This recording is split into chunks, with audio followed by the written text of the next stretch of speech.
Olá, então novamente, professor Ernesto de Geografia. Essa aula de hoje é para o segundo ano do ensino médio. O tema de hoje é a Era Rio Branco, parando o Rio Branco, tá certo? Essa aula também vale para os alunos do sétimo ano. Eu sou professor do ensino fundamental e ensino médio. Você que é meu aluno do ensino médio, você assista a primeira aula que eu já publiquei e a segunda. Preciso de um resumo de cada tema, tá bom? Você vai deixar na escola. Vamos começar então. Primeiro eu vou fazer uma introdução somente narrada.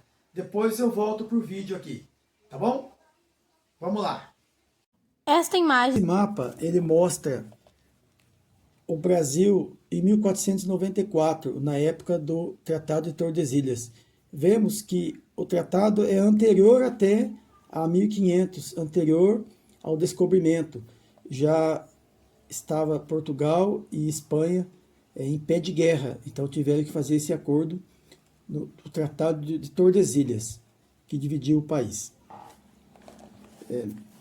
As capitanias hereditárias foram doações feitas pelo rei de Portugal por volta de 1500, 1550. O rei doava terras para os capitães e passava de pai para filho, por isso que chamava capitanias hereditárias. Eles tinham o direito de explorar toda a terra e o rei de Portugal ficava com parte dos lucros. Era uma forma de início de colonização. Essa outra imagem, ela mostra o Brasil e com o Tratado de Tordesilhas. Vejamos que o tratado já estava começando a ser desrespeitado, porque os portugueses já estavam invadindo o lado oeste, ali onde seria parte de Goiás, Mato Grosso, Amazônia, tá? Já estava sendo invadido. O sul do Brasil ainda não estava sendo invadido. Vamos continuar ainda mostrando no século XVI, já quase próximo de 1600, o Tratado de Tordesilhas ainda, e já começando as primeiras explorações no Brasil, pau-brasil, gado, cana-de-açúcar, e as primeiras cidades já na área litorânea. O Brasil até hoje tem a maioria das suas cidades e capitais, as maiores são na área do litoral. Isso é um resquício do Tratado de Tordesilhas. Nesse mapa do século XVIII, por volta do ano 1700, 1750, já começaram a explorar com a mineração. E a mineração foi realmente o que acabou totalmente com o Tratado de Tordesilhas. Descobriram ouro em Goiás, em Minas, então houve a corrida do ouro, onde acabou realmente assim, por não se valer mais o Tratado de Tordesilhas com a Espanha. E hoje nós vemos aqui o mapa 2016, essa é a atual configuração do Brasil. Somos 26 estados e um Distrito Federal. O Distrito Federal fica no estado de Goiás, tá? Cidade de Brasília, tá certo? Então essa aí é a introdução para a gente poder começar a falar da Era Rio Branco. Todos esses acordos internacionais foram feitos pelo Barão do Rio Branco. Tá. Depois da recapitulação narrada que eu fiz logo na introdução, nós vamos falar então sobre o Barão do Rio Branco.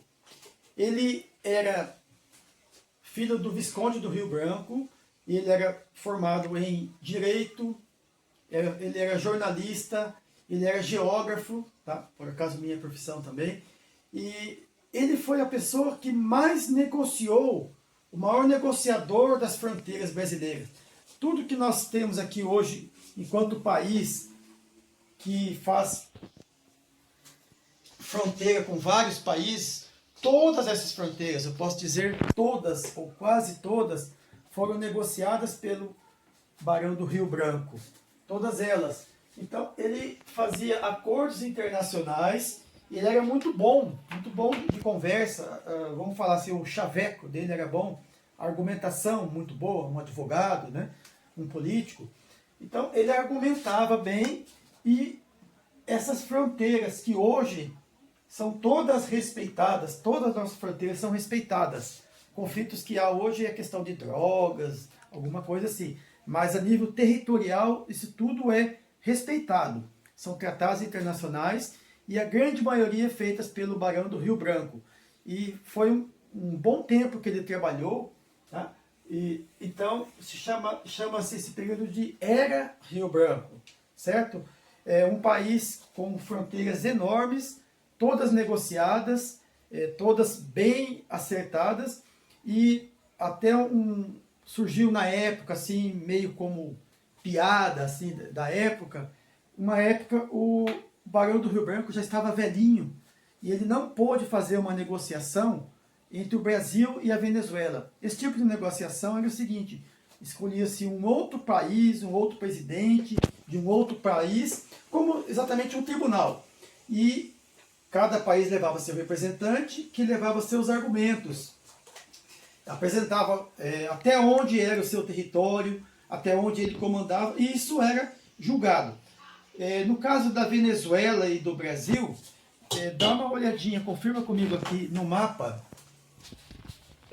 Venezuela, aqui em cima. Estão vendo essa parte aqui, onde a Venezuela entra para dentro da floresta amazônica? Eu vou riscar aqui. Essa parte, olha só, vou riscar novamente. A Venezuela tomando territórios brasileiros. Isso foi uma negociação quando o Barão do Rio Branco estava doente e foi mandado como representante do Brasil o senhor Joaquim Nabuco, também muito competente, era jornalista, advogado, tinha noções grandes de geografia. Ele foi numa negociação com a Venezuela, onde os dois países disputavam parte do território, principalmente na floresta amazônica. E, além de não conseguir mais território para o Brasil, perdeu centenas de quilômetros de floresta que a Venezuela ganhou nesse tratado, que o Brasil acabou assinando, mesmo derrotado. Então surgiu as piadinhas da época, nos jornais da época, as charges, né? Quando tiver negociação de fronteira, pega o Barão do Rio Branco, leva ele no colo, ou de cadeira de roda, para ele negociar. Não deixe na mão de Joaquim Nabuco ou de qualquer um outro, que o Brasil vai perder, certo? Então, tamanha foi a importância do Barão do Rio Branco, que até hoje nossas fronteiras são respeitadas devido aos ótimos acordos que ele fez, tá certo? Agora vamos passar para algumas imagens e depois a gente encerra. Você que é meu aluno, não se esqueça de levar para a escola o resumo dessa aula e da aula anterior, que foi tratado de Tordesilhas, tá certo? Isso vai valer nota. Lembrando que nós estamos em tempo de epidemia, de pandemia, tá certo? Você que não é meu aluno, se inscreva no canal, pretendo colocar outras aulas, bater papos aí interessantes com vocês, tá certo? Obrigado, abraço do professor Ernesto. Este é o Barão do Rio Branco. Essa imagem é a imagem a seguir. Desculpa não ter colocado antes, gente. Obrigada.